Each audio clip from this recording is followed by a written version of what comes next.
Gonzaga, mas sou conhecida como Tônia do Embu. Profissão? Eu sou escultora terracotista. Como foi seu primeiro contato com a cerâmica de terracota? Então, meu primeiro contato com a cerâmica, com a escultura em terracota, foi no ateliê do Sakai de Embu, né? E o Sakai de Embu era ceramista, escultor e era massagista também. E aí, eu tinha acho que uns 9 anos e pouco, eu jogava futebol com meu pai, né? E com os amigos do meu pai. Então, eu ia levar almoço para meu pai na fonte dos jesuítas, ele trabalhava lá, e depois do almoço, depois que eles almoçavam, eu ficava lá para jogar bola com eles, né? E numa dessas eu machuquei. Aí eu cheguei em casa assim, né? Com a mão assim, com a minha mãe, né? Falando. Ela falou assim, não mexe não, vai lá na casa do seu Sakai, que ele é massagista, ele coloca no lugar para você. Aí eu fui. Cheguei lá, na hora que eu entrei no ateliê dele, eu tive um impacto assim tão grande que eu não sabia para onde olhar. Era como assim, como um turista que nunca entrou num ateliê, numa oficina como essa aqui, entra pela primeira vez, vocês não sabem para onde olhar, tá entendendo? Eu fiquei admirada com tudo aquilo, o Sakai estava modelando uma peça, né? E eu fiquei olhando. Aí ele falou assim, você está gostando? Falei, nossa, que coisa mais linda, não sei o quê. Fui na sala dele, era quadro, pintura para todo lado, um monte de peça de artesanato, sabe? Eu fiquei alucinada com tudo aquilo, com aquele mundo, né? Daí ele pegou e falou, você quer experimentar o barro? Eu falei, eu quero, né? Aí eu comecei a experimentar, né? E aí nunca mais parei. E aí já voltei no dia seguinte, depois, eu tinha 9 anos de idade, e fiquei com ele até praticamente ele morrer, fora o tempo que eu fiquei fora do Brasil, né? Essas obras que estão aqui no cenário, você pode falar um pouquinho da história delas? Então, essas obras aqui, essas 3 esculturas aqui são minhas, né? Isso daqui é terracota. Terracota quer dizer barro queimado, né? Que é muito... Na Europa, sempre teve muita cerâmica, né? O mundo cerâmico na Itália, na França, na Alemanha, na Inglaterra, é muito vasto, né? Então, na Itália, eles fazem muita cerâmica de azulejo, piso, cerâmica de banheiro, essa coisa, né? Então, aquilo a gente chama de cerâmica. Telha, tijolos, isso é cerâmica. Aí eles inventaram, os italianos inventaram uma palavra que só para a escultura, que é terracota, que quer dizer barro queimado, né? Terra queimada, o barro queimado. E aí, essas peças aqui vão ao forno, são queimadas a 900 graus no forno a lenha, que nós temos aqui no memorial, né? Que é uma cópia do forno que o mestre Sakai usava. E aí, depois que a gente tira... Então essa tá puríssima, assim, como terracota. Nós tiramos do forno e ela ficou desse jeito, né? Depois eu vou fazer um tratamento nela, mas não agora, né? As suas obras, o que ela tem por trás de informação? O que ela carrega? Então, eu tenho assim, olha, esse estilo de peça aqui é muito difícil fazer hoje em dia, né? Eu fazia muito na década de... Assim, comecei na década de 60, quando eu descobri o Graciliano Ramos, Vidas Secas. Que até então, eu não tinha assim muito rumo, a minha obra não tinha muito um rumo, né? Quando eu li Vidas Secas, eu me transformei, cara. Eu falei, não é isso que eu quero fazer. Eu quero retratar nossos irmãos nordestinos que vêm para cá, né? Tudo estrumbicado, com um monte de filhos, a mulher grávida, né? E aí comecei a fazer só retirantes. Sempre os retirantes. Expunha em São Paulo, vendi centenas de retirantes, era a época da ditadura, sabe? A gente tinha que tomar uns cuidados, mas eu não falava muito. Eu só deixava a peça. A minha mensagem era através da obra, né? E depois de muitos anos, eu comecei a me cansar de fazer esse tipo de trabalho. Porque chega uma hora que o artista começa a se autocopiar. E aí é horrível, porque você sente que você não está criando nada, você está só se autocopiando, sabe? E aí, faz uns 10 anos por aí, nem isso, 8 anos, eu recebi um convite de casamento e a minha amiga falou, Tônia, eu quero uma obra tua, mas eu quero um retirante. Falei, tudo bem. Aí comecei a fazer o presente de casamento, né? Recomecei 3 vezes e não consegui terminar, porque não era mais aquilo que eu queria, entendendo? Eu não queria mais fazer aquilo. E aí eu peguei, parei com aquilo lá, e pensei comigo, ou eu acho um rumo para a minha escultura, ou então acabou. Eu vou só dar aula, vou cuidar do memorial, vou cuidar, né? E vou cuidar da minha vida e não vou esquecer a escultura. Eu não quero mais fazer isso, né? Aí nós fomos para a prefeitura de Embu, fomos no Rio Grande de São Paulo, lá em Atibaia. E eu estava muito doente na época. Aí eu levei um pouco de barro para poder brincar com as crianças, né? Lá durante a exposição, e fomos para lá. Nessa de brincar com as crianças, eu comecei a mexer muito com o barro e comecei a criar formas, né? Falei, nossa, que interessante, né? Eu já tinha tido umas experiências com máscara, né? De fazer assim, umas coisas bem diferentes, né? Que agora, vendo assim nas minhas coisas, na minha casa e tudo isso, de vez em quando eu vejo uma obra que já era uma preparação para a obra que eu estou fazendo hoje, né? E aí eu peguei e trouxe aquela peça lá de Atibaia para cá, risquei umas linhas, dei uma terminadinha nela e queimei. E gostei, tá entendendo? Então essa série, que é uma série grande de obras, eu tenho umas 20 e poucas obras grandes, que estão numa casa que eu tenho lá no Caputera, que eu fiz especialmente para elas morarem lá. E estão lá. Então, pouca gente viu essas obras aí, né?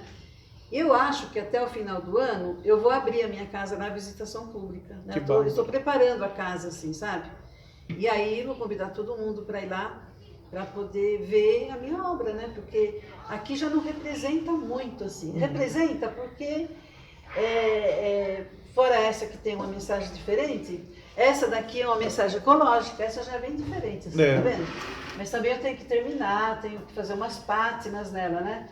Mas essa é uma mensagem ecológica, né? A natureza está com tanto medo do que está acontecendo, que ela já começou a vomitar folhas. Para ver se, porque é uma maneira de se sustentar, tá entendendo? Quer dizer, tudo que está lá dentro sai se transformando em folhas, tá? Essa é a ideia dessa obra aqui. E vendo também, saindo pelo olho, né? Saindo pelo olho também a folha, né? Perfeito. É uma preocupação muito grande, né? Com a natureza, com tudo que ainda, sabe Deus o que vai acontecer com essa nossa natureza. A importância do memorial para Embu e, vamos dizer assim, estendendo até para São Paulo, né? Qual a importância desse espaço? Olha, esse espaço aqui, primeiro que é uma homenagem ao Sakai de Embu, que foi o grande mestre da cerâmica e da terracota aqui na cidade, que fez uma carreira espetacular como artista, né? E se fosse hoje, a gente ia falar que ele foi um grande agente cultural. Hoje, essa palavra é nova, né? Sim. Tem palavras que a gente usa agora nesse nosso vocabulário que não existiam antigamente, né? Verdade. Então hoje ele seria um dos maiores agentes culturais da cidade de Embu das Artes, né? Quando ele começou a carreira dele em 1950, que foi impulsionada pelo Cássio M-Boy, e que a partir do momento em que ele aprendeu algumas técnicas de modelagem com Victor Brecheret e aprendeu a queimar as obras dele no forno de olaria com os oleiros aqui da região, da cidade, aqui perto de nós mesmos, e que nesse mesmo momento, ele entra em contato com as índias, com as bonecas das índias Carajá, que foi assim uma loucura na vida dele, né? Quando ele viu uma boneca Carajá, que para nós a gente não dá nem muita bola, eu dou bola por causa dele, porque eu aprendi a amar tudo isso com ele, entendendo? Então, eu peguei, e até tenho na minha casa, obras que eu comprei há 30, 40 anos atrás. Então, ele quando viu uma escultura dessas das índias Carajá, ele ficou alucinado. Não só pelo esmero da modelagem, que elas têm, que são delicadíssimas, né? Mas a pintura com terra de cores naturais, com terras coloridas que elas buscam na natureza, né? E aí então ele ficou alucinado, e depois a fisionomia dos índios, das Índias, que são muito parecidas com os orientais. Aí acabou, né? Aí ele ficou alucinado, e naquela época, nos anos 50, o que tinha de índio nesse Brasil, o que tinha de tribos indígenas que desapareceram.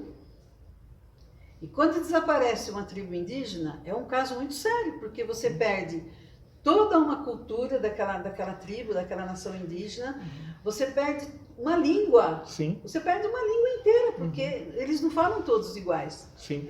Cada nação tem um jeito de falar, né?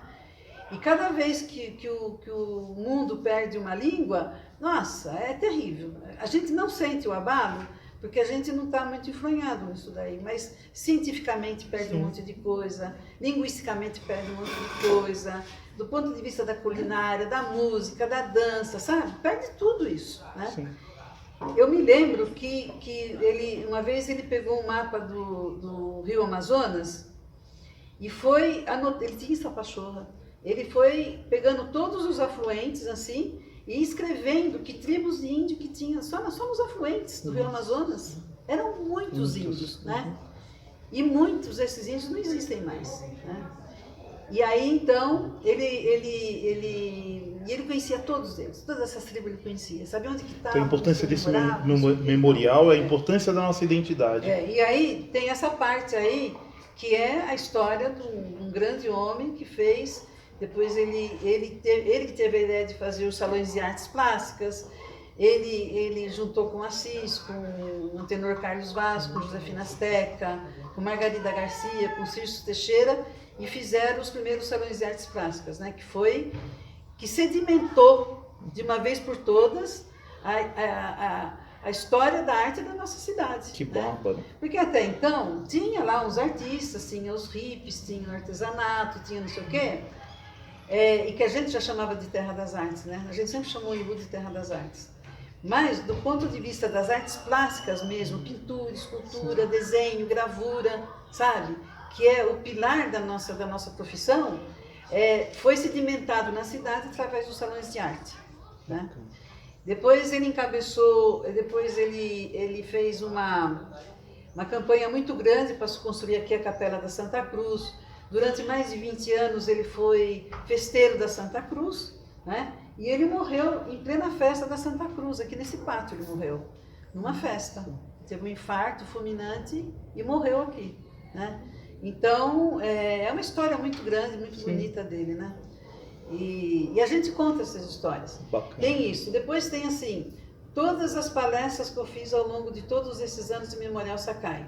Esse é um serviço público mesmo que eu faço e que considero social também, tá entendendo? Sim. Que são as palestras e que eu faço para os estudantes de Imbu, para os professores da rede pública, e vem pessoas de fora também aqui para ouvir. E esse espaço onde nós estamos aqui, que é o ateliê, onde nós ensinamos todas as técnicas que o mestre nos deixou, né, através de minha pessoa, né, que deixou, e outras técnicas que a gente aprende por aí. Os próprios alunos, que hoje também já estão dando aulas, também procuram se informar e muitas vezes trazem também coisas novas para a gente, né? Então, existe um intercâmbio muito grande entre nós aqui também. Bacana, eu quero te agradecer essa primeira parte. Nós vamos fazer a segunda parte, porque história nós temos, né? E isso é importante a gente registrar. E quero lhe desejar uma boa-vinda para a Fama do Bem. Tá. Obrigado. Obrigado a você pela visita.